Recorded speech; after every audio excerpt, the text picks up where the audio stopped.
Bonjour à tous, bienvenue dans notre école de la sagesse des School of the Week. Un moment où vous venez pour être changé et transformé. Alors, nous avons promis que pour tous ces mois de mars, nous serons en train de parler autour d'un thème intitulé la confiance en soi. Aujourd'hui, nous allons poser des bases par rapport à ce sujet. Comme on le dit toujours, on ne peut jamais arriver quelque part sans pour autant commencer quelque part. Nous avons l'alphabet français, on ne peut jamais parler des Z s'il n'y a pas un A quelque part. Et avec l'école de la sagesse, sur ce terme, la confiance en soi, nous allons d'abord poser des bases sur la confiance en soi. Nous allons commencer à comprendre d'abord c'est quoi la confiance en soi avant de parler sur son importance ainsi que ses avantages. C'est parti.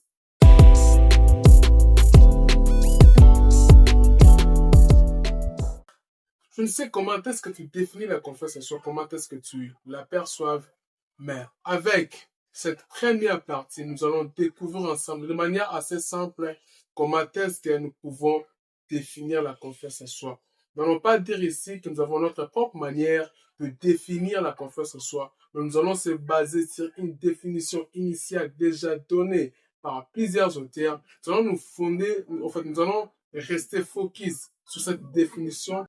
Retenez que la confiance en soi, c'est la perception que l'on a de soi-même qui nous permet de gérer les situations quotidiennes, de faire les choix, de décisions, ainsi que s'adapter. Vous allez comprendre avec moi que dans cette définition, il y a trois éléments essentiels à retenir. Il y a trois éléments que vous allez sortir après avoir écouté cette vidéo. La première des choses, nous avons dit que la confiance en soi, c'est la perception qu'on a de soi-même. Nous allons décortiquer cette partie pour nous faire comprendre. Lorsqu'on dit que la confiance en soi, c'est la perception qu'on a de soi-même, cela veut dire quoi? Cela signifie quoi? Qu'est-ce qui est caché dans cette partie où on dit que la confiance en soi, c'est la perception qu'on a de soi? Avant de décortiquer cette partie, nous allons revenir sur un fait où il y a certaines personnes qui disent que la confiance en soi est innée, mais il y a certaines qui disent que la confiance en soi n'est pas innée. Moi, je vais revenir par rapport à ce point en se basant sur ce qu'un certain auteur a dit, un philosophe. Il a dit que la confiance en soi n'est pas innée. Il a expliqué pourquoi est-ce que la confiance en soi n'est pas innée en disant une chose que la confiance en soi est une perception qui est dynamique, où l'homme se focalise sur ses propres expériences, sur ses propres réussites, sur ses victoires, ainsi que ses échecs. Il a dit que pour bâtir une confiance en soi solide, cela nous pousse à faire un pas en arrière, à réaliser sur comment est-ce que nous avons réussi, comment est-ce que nous avons échoué, comment est-ce que nous avons atteint certains objectifs de la vie. Donc, pour bâtir une confiance en soi solide, on se forme sur nos propres expériences. Voilà pourquoi il a dit pour lui, il ne peut jamais dire que la confiance en soi est innée. Pourquoi? Parce que l'homme apprend à se construire, à se bâtir au fur et à mesure qu'il grandit. Donc pour lui, il a dit que la confiance en soi, elle est acquise. Nous avons alors dit ici que la confiance en soi, premièrement, c'est la perception qu'on a de soi-même.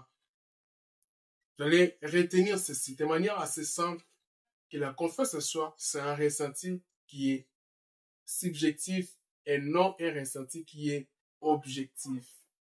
Un ressenti qui est subjectif se fonde sur nos forces, nos faiblesses, les opportunités qu'on a, ainsi que les menaces qui nous environnent.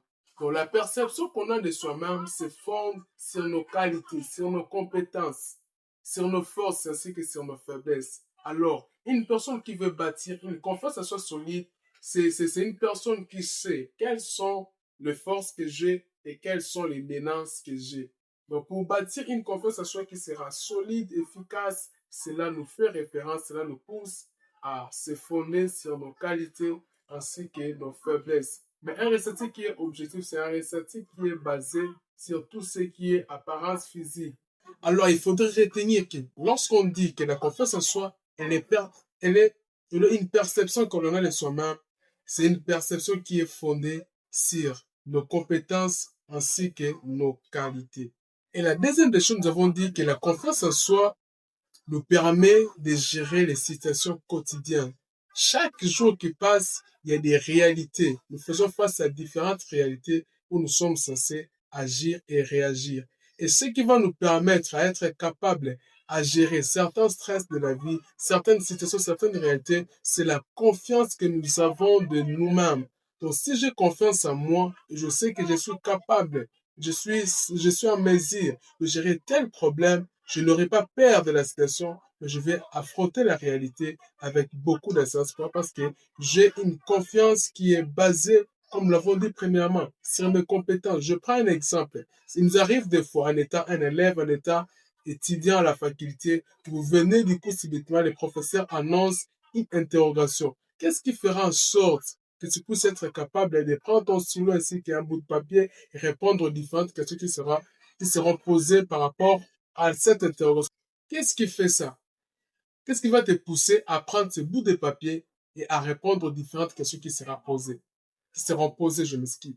C'est parce que, au moins, tu te rappelles à tous ces moments que tu as eu à passer à lire les notes, à lire tes cours, à palper les notes. Du coup, même si l'information peut être une surprise, mais tu vas l'affronter avec beaucoup d'assurance. Pourquoi? Parce que tu te rappelles au moins de ce moment que tu as eu à passer devant tes notes pour préparer cette interrogation. Donc, la confiance en soi nous permet, en étant humain, à l'état humain, de gérer les réalités qui nous arrivent chaque jour. Et la dernière des choses, nous avons dit, troisièmement, que la confiance en soi nous permet d'agir, de faire des choix ainsi que s'adapter. Oui, il y a des décisions que nous devons prendre dans la vie, il y a des choix que nous devons faire. Et c'est grâce à la confiance en soi que nous sommes capables à prendre certaines décisions et à faire certains choix. Même les choix du conjoint. Je ne sais quel est ce choix que tu vas prendre dans la vie, mais retiens une chose, que pour être capable de faire un choix, pour être capable de prendre une décision dans la vie, il faudrait avoir la confiance en soi. Il faudrait sincèrement avoir une confiance en soi qui est tellement forte pour prendre certaines décisions dans la vie. Il faudrait retenir en qualité de définition que la confiance en soi nous permet, en étant humain, à voir dans quoi nous sommes capables, dans quoi nous sommes forts, et elle nous aide à prendre des décisions dans la vie, mais aussi à gérer les différentes réalités que nous pouvons rencontrer dans la vie. C'était ça de manière assez simple, de manière assez compréhensive, une manière que nous avons adoptée pour définir la confiance en soi avant d'aller un peu plus loin avec ce thème. J'aimerais partager avec vous une chose. Je suis en train de lire tous ces derniers temps un livre intitulé les charismes des grands hommes. L'auteur a défini la confiance en soi de la manière suivante. L'auteur a dit la confiance en soi, c'est avoir confiance à sa capacité de penser, d'apprendre, de prendre des décisions et de faire des choix, d'agir, de réagir et de s'adapter aux changements qui s'offrent à soi. Voilà un peu, c'est presque pareil avec ce que nous venons de dire. Je nous invite de rester avec nous jusqu'à la fin pour ne rien rater par rapport à ce thème que nous sommes en train d'aborder. Alors, c'était ma Vamb Academy. Apprenons aujourd'hui pour mieux être demain.